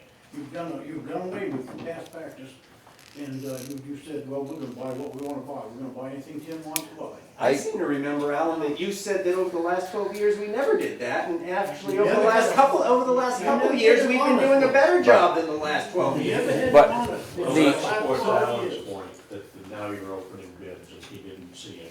No, you didn't do it, and you did not vote to accept the John Deere. There was, Even though there's more money. whether you want to call them requests for proposals or whatever, there was bids received, and it was also explained during the budget part of it, that if we didn't lock something down, we might not be able to get it for a couple years. That's my recollection. We took what appeared to be the best proposal. Because John Deere had this machine that we have now. Yes. And we treated it the same way as we did with the dump truck. We agreed to buy that. But if town meeting went the other way, we weren't obligated to it. We signed a purchase and sales Because on the contingent whether the town approved the money or not. the If the others town were had so a, far out, right. They could not guarantee. You've done away with competitive bidding, what you're telling me. No, You've done away with it. no, we haven't. Oh, we have. No, we We haven't. haven't, and half the problem too, Al, we're not even getting bids back on some of this stuff because it's so far out. Yeah. They're not even getting back to us on bids. I'm kinda tired of hearing that everything's so far out that somebody gotta jump and grab at something and pay. Well, you'd be surprised, Alan. This isn't kosher, you know, it isn't kosher. We just had the thing with the police cruiser, I mean, This is probably we just had the same problem with the police cruiser, and, you know, thank God we got a cruiser that saved us $5,500 Now, by because there's a possible supply. $5,000, I'm sorry, I thought it was Now, because there's a $5,500. possible supply process, we're just gonna throw away the competitive bid. But we're not throwing away the We're not throwing competitive it bid away. because we're still getting multiple We did prices multiple prices. from multiple companies. We did the same thing with the ten-wheeler. Your duty is to open them publicly and discuss it publicly and vote on it publicly, and you did not do it. No, you actually did. We did, We did. yes, we Now, did. so we get 12 years already, now we're getting 13, and, well, we'll see what happens next year, it'll be another excuse next year. I have not seen an honest bid go out of this town in 12 or 14 years. Wow. They've all been shaded in one way or another. She, And I have no problem by one of the other. I'm telling you, Alan, it ain't happening like that. I just disagree with you, Yeah, because I mean, we've done bids, we've opened bids, the fuel bids, the bids for the pickups, and you always make a judgment issue on whether the bid meets the specs that you asked for, or are they trying to sell you a lesser truck for the same money? Because we all know they used to have a 3/4 ton, and then they had what they called a light 3/4 ton, which was several thousand less, but it wasn't really the truck you need. I can write a set of specs for your backhoe, or your new grader, or anything else, and I can write a set of specs that will exclude everybody but the one I want. And you are exactly You right. can do that too. You are exactly right, but I'm gonna tell you right now, everything that we've got, we've had more than one bid for. Yep. We have never had a problem where there's only been one You're bid. open and public and voting on here in front of the, like I say, your business is all supposed to be in the public. And I believe that was not only here, but in the budget committee meetings. You are the final say of who, of which one gets the bid, and you're supposed to discuss it and vote publicly.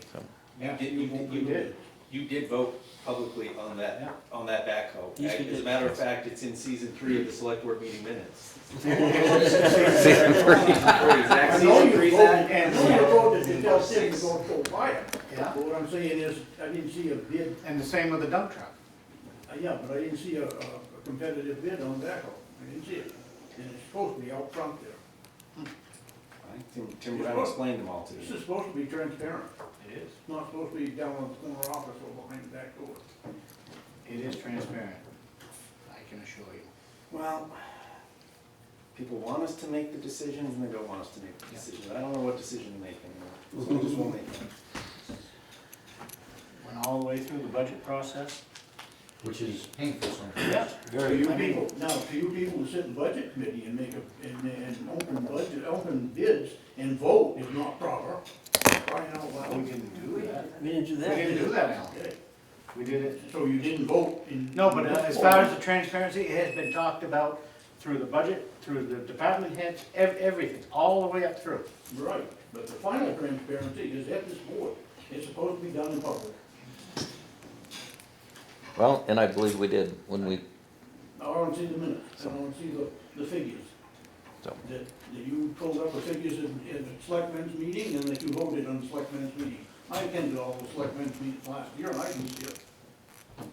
It's like 2 or 3 meetings ago. Show it to me, you've got records. There's only a couple of You can't meetings destroy ago. those records. Go on YouTube.